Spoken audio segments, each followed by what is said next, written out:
අද අප්‍රේල් 1 වෙනිදා. අද මෝඩයාගේ දවස. මෝඩයාගේ දවසේදී අපිට ඕන එකෙක්ව ගොඩාට අඳන්න පුළුවන්. මෝඩයා කරන්න පුළුවන්. ඒක අවුලක් නෑ අප්‍රේල් 1 වෙනිදානේ. එතකොට අද පෝය.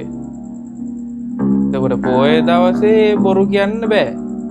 පෝය දවසේ බොරු කිව්වොත් පව් සිද්ධ වෙනවා.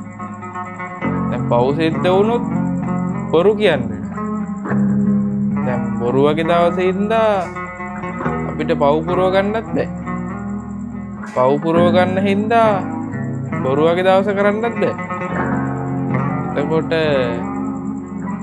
බොරු වගේ දවසේ බොරු කිව්වොත් පව් සිද්ධ වෙනවද? බොරු වගේ දවසේ ඇත්ත කිව්වොත් පව් සිද්ධ වෙන්නේ කියලා හිතන්නත් බෑ. එතකොට පොය දවසේ මොක කරත් ඇත්ත කිව්වත් බොරු කිව්වත් පව් සිද්ධ වෙනවා. මට නත්තල්නේ බං.